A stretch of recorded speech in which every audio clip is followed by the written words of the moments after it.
Assalamualaikum warahmatullahi wabarakatuh. Saudara sekalian, kita masuk pada pertemuan keempat untuk mata kuliah estimasi dan prediksi sumber daya air ya. Kita akan bicara mengenai sekarang kita masih bicara mengenai teori ya. Kita akan membahas mengenai data dan variabel hidrologi, data dan variabel hidrologi ya. Nah, data dan variabel hidrologi yang pertama itu adalah variabel iklim. Nah, ini karena hidrologi pasti ini ya dipakai. Salah satu variabel iklim adalah kalau kita itu presipitasi, karena es, salju nggak ada ya. Ya, ini kalau sebetulnya presipitasi itu kalau di luar itu bukan hanya hujan ya. Jadi ada salju, ada kabut, embun, hujan es. Tapi karena kecilnya, maka yang paling banyak untuk di Indonesia itu adalah hujan. Jadi kita biasanya presipitasi itu konotasinya hujan, walaupun sebetulnya ada juga salju, kabut, embun, hujan es. Jadi presipitasi ini peristiwa turunnya air ya dari atmosfer ke permukaan bumi ya. Wujudnya apa? Hujan salju, kabut, embun, dan hujan es. Tapi karena di Indonesia itu lebih banyak hujannya, maka yang kita bahas adalah hujan.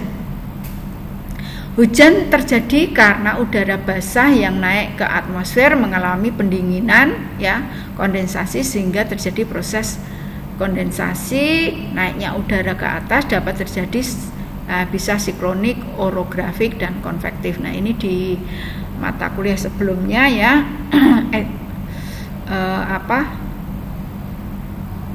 klimatologi ya, meteorologi dan klimatologi sudah dijelaskan. Nah, secara diagramatis ada di gambar bawah ini ya. Ya, ini yang orografis ya, ini siklonik. Ya, seperti itu ya. Ada konvektif. Oke. Nah, hujan ini bisa diklasifikasi ya. Jadi bisa dikualitaskan ya. Ada hujan ringan, sangat ringan, normal, lebat, sangat lebat. Nah, ini intensitasnya adalah seperti ini. Ini klasifikasi. Bisa diklasifikasikan seperti ini. Nah, ini ada jenis alat penakar curah hujan ya. Ada dua tipe, ombrometer atau tipe Hellman ya. Nah, jadi ini memasukkan air hujan di sini. Kalau yang ini itu otomatis ya. Dia kalau ini tuh nanti dikeluarin dulu, kemudian diukur volumenya berapa. Kalau yang ini otomatis digambar di ini grafik di sini. Nah, ini tipe optika gitu ya, ada macam-macam. Nah, seperti ini diagramnya ya. Kalau lihat dari penakar curah hujan. Yang kedua adalah variabel meteorologi. Ya. Yaitu temperatur, kelembaban, angin, radiasi gitu ya. Nah, ini sudah disampaikan pada mata kuliah meteorologi dan klimatologi ya. Jadi mata kuliah ini itu sambung menyambung, ada potamologi, nanti ini ada hidrometeorologi ya, ada meteorologi, ada klimatologi gitu. Nah, Anda bisa sekarang membaca mengenai variabel meteorologi, ada temperatur, kelembaban, angin, dan radiasi. Yang ketiga adalah variabel fisik permukaan. Nah, ini ya, fisik permukaan itu adalah yang pertama adalah variabel morfometri das. Nah, kan ini mata kuliah potamologi. Morfometri das ini adalah ukuran kuantitatif karakteristik das yang terkait dengan aspek geomorfologi suatu daerah. ini terkait dengan pengatusan ya, kalau morfometri morfometri das atau drainase air hujan yang masuk daerah aliran sungai itu ya. Jadi pengatusan air hujan yang jatuh dalam das.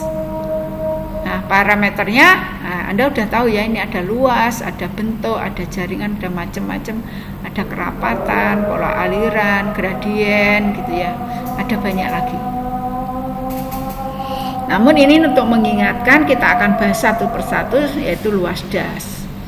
Ini adalah tempat ya, ini tempat mengumpulkan presipitasi suatu sistem das. Nah, ini diperkirakan bisa dengan peta topografi ya. Dari batas das ini ya, itu mengindikasi dari punggungnya permukaan bumi yang dapat memisahkan atau membagi air hujan ke masing-masing das. Jadi pada punggungan gini, ini nanti masuk di das yang satu, punggung yang lain masuk di das yang lain. Nah, garis batas ini ditentukan berdasarkan perubahan kontur ya pada peta topografi. Ini P ya. Topografi, sedangkan luas das diukur dengan alat planimeter atau menggunakan digitasi ya. Nah, kalau yang manual itu ngitung jumlah kotak kali skala pangkat 2 ya, luas. Ini panjang lebar das ya, ini jarak datar muara sungai ke arah hulu ya, sepanjang Sungai Indo itu panjang. Sedangkan yang lebar das itu adalah perbandingan antara luas das dengan panjang Sungai Indo. Jadi lebar itu luas das dibagi panjang Sungai Indo. Ini jelas ya. Kemiringan gradien itu adalah diperoleh dengan persamaan ya, jarak vertikal dibagi jarak horizontal. G gradien sungai, jarak vertikal beda tinggi antara hulu dan hilir. Kemudian jarak horizontal itu panjang Sungai Indo. Kemudian orde itu alur sungai pada das ya, dibagi menjadi beberapa orde.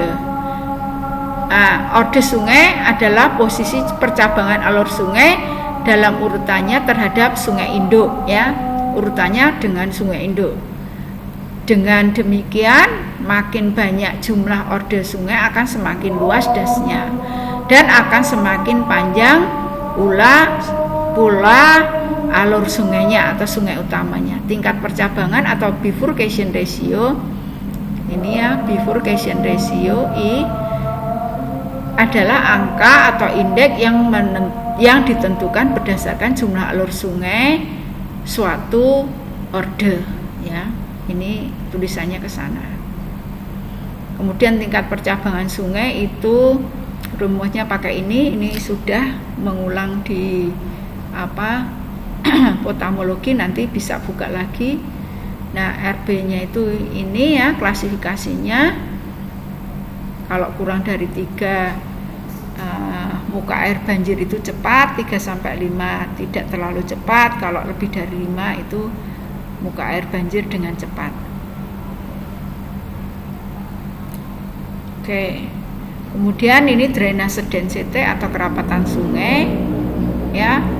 Ini bisa diukur dengan jumlah panjang sungai termasuk anak sungainya dibagi dengan luas das ya, kilometer per kilometer persegi. Nah, ini klasifikasinya adalah seperti ini. Nah ya, seperti ini. Ini di potamologi sudah ada, ngulang sedikit. Kemudian bentuk das ya, RC itu adalah 4pi kali A per P pangkat 2 ya. P itu keliling ya. Nah, itu nanti akan ketemu RC-nya seperti ini ya, macam-macam bentuk das, ada bulu burung, ada radial, ada paralel. Nah, ini adalah pola pengalirannya, ada tralis, rektanguler, anular, pinet ya. sentrifuga, dendritrik atau radia sentripetal gitu ya. Kemudian jaringan sungai itu mempengaruhi besar debit aliran ya. Parameter ini diukur secara kuantitatif dari nisbah percabangan, yaitu perbandingan antara jumlah alur sungai orde tertentu dengan orde sungai satu tingkat atasnya. Nilai ini menunjukkan bahwa semakin tinggi nisbah percabangan sungainya, memiliki banyak anak-anak sungai dan fluktuasi debit yang terjadi juga semakin besar gitu ya. Kemudian yang berikutnya adalah variabel vegetasi dan penggunaan lahan. Ya, vegetasi dan penggunaan lahan ini penting. Ini lahan adalah sumber daya alam yang sangat penting bagi kehidupan manusia. Dikatakan sebagai sumber daya alam karena lahan tersebut merupakan tempat manusia melakukan segala aktivitasnya. Nah, pengertian lahan ditinjau dari beberapa segi ya. Ditinjau dari segi fisik geografi, lahan adalah tempat di mana sebuah hunian mempunyai kualitas fisik yang penting dalam penggunaannya. Sementara ditinjau dari segi ekonomi, lahan adalah sumber daya alam yang mempunyai peran penting dalam produksi. Ya, ini komponen penggunaan lahan ada berbagai macam ya. Ini menurut Yates itu ada permukiman, ada industri, ada komersial, ada jalan, ada tanah dan ada tanah kosong ya, tergantung dari siapa marhab siapa atau siapa yang menggolongkan gitu ya. Ini Yates ya. Variabel tanah ini berkaitan dengan sifat fisik tanah ya. Ini berhubungan dengan kondisi tanah asli, termasuk diantaranya apa? Nah, ini yang penting ya. Tekstur, struktur, porositas, stabilitas, konsistensi warna, suhu ya, permeabilitas ini penting ya. Nah, sifat tanah ini akan berperan pada aktivitas perakaran, baik dalam hal absorpsi unsur hara atau air maupun oksigen sebagai pembatas gerak dari akar tanaman. Kalau menurut Harjawigeno, kelas tekstur tanah merupakan perbandingan yakni butir ya, butir pasir, butir debu, butir liat dalam fraksi tanah yang halus. Nah, tekstur ini akan menentukan apa? Tata airnya, tata udaranya, kemudahan pengelolaan dan struktur tanah. Nah, penyusunan tekstur tanah berkaitan erat dengan kemampuan memberikan sadhara untuk tanaman, kelengasan tanah, perkembangan tanah dan pengelolaan tanah. Nah, ini sedikit menyinggung mengenai penentuan tekstur tanah ya, pakai segitiga tekstur tanah. Oke. Saya tidak akan membahas terlalu dalam. Kemudian yang keempat adalah variabel keluaran. Nah, keluaran tentunya satu-satunya adalah debit.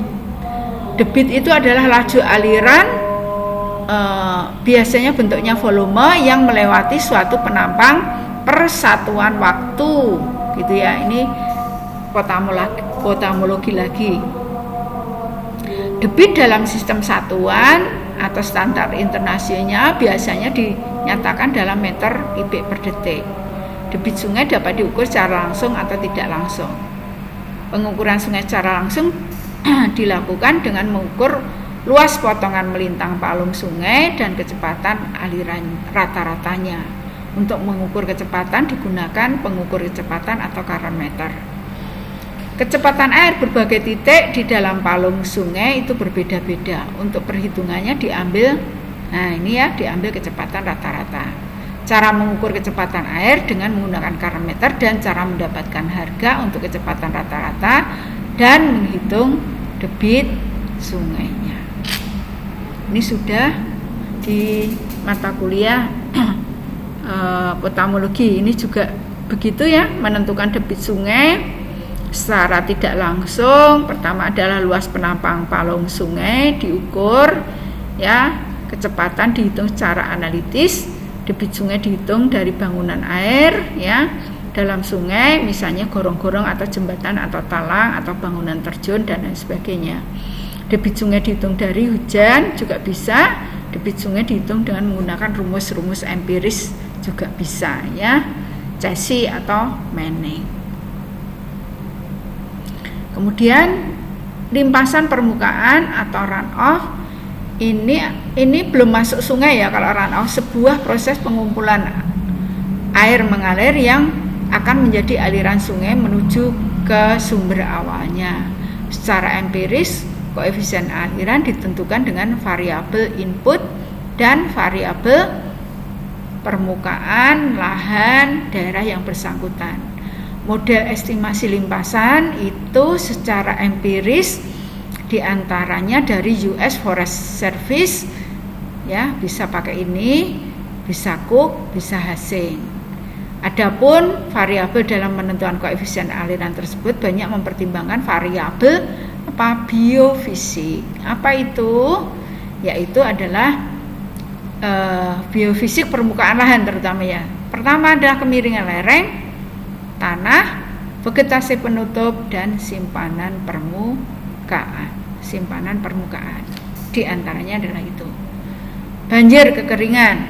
Nah, kalau banjir kekeringan sebuah keadaan kondisi sungai di mana dalam sungai tersebut aliran air sungai tidak tertampung oleh badan sungai. Jadi kapasitas maksimumnya terlampaui sehingga terjadi genangan pada lahan yang semestinya tidak tertutup oleh air, semestinya kering. Nah, banjir ini bisa melanda di mana saja. Terjadinya ketika sejumlah air hujan turun dalam waktu yang singkat.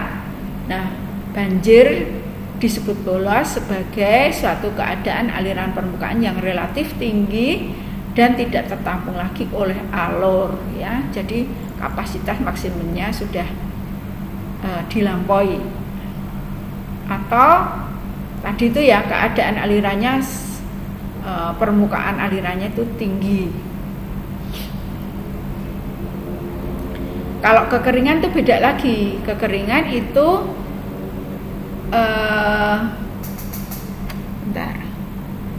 suatu keadaan di mana wilayah mengalami defisit, ya, semua sumber air, bisa air permukaan, air tanah atau air meteorologis secara terus-menerus terjadi dalam waktu yang relatif lama. Nah, dalam estimasi prediksi sumber daya air itu pengelompokan data hidrologi dibagi seperti ini, ya. Jadi bila kelompok datanya itu tidak ada atau minim gitu, ya, maka metode analisanya adalah menggunakan analisis regional atau slope area method. Kalau ada data hujan, maka kita menggunakan metode rasional atau rasional yang dimodifikasi atau curve number atau hidrograf satuan sintetik. Kalau ada data hujan dan aliran yang pendek, periodenya pendek, maka kita bisa menggunakan hidrograf satuan, runoff rating atau storage function. Kalau debit puncak periode panjang itu menggunakan Weibull, log per sentimeter 3 dan Gauss. Itu ya metodenya itu. Nah, kira-kira seperti itu ya pengelompokan data hidrologi untuk estimasi dan prediksi sumber daya air, ya. Jadi ada 4 ini. Nah, kita nanti akan membicarakan yang ini gitu ya. Kemudian ini ya. Kira-kira begitu dari saya. Terima kasih atas perhatiannya. Kita akhiri dulu sampai di sini ya. Semoga Anda bisa memahami. Kalau tidak, berarti Anda harus ngayakan dengan bacaan-bacaan. Ya, ini di buku estimasi prediksi sumber daya air yang kami buat, saya dengan Pak Yuli, sudah juga disampaikan di dalamnya. Anda bisa membaca kembali ya. Ini sudah diseleksi sedemikian rupa sehingga sesuai dengan materi pembelajaran kita. Moga-moga Anda sudah mendapatkannya ya, hingga tinggal membaca dan mengaplikasikan apa yang sudah ada. Terima kasih, sampai di sini saya akhiri dengan salam. Assalamualaikum warahmatullahi wabarakatuh.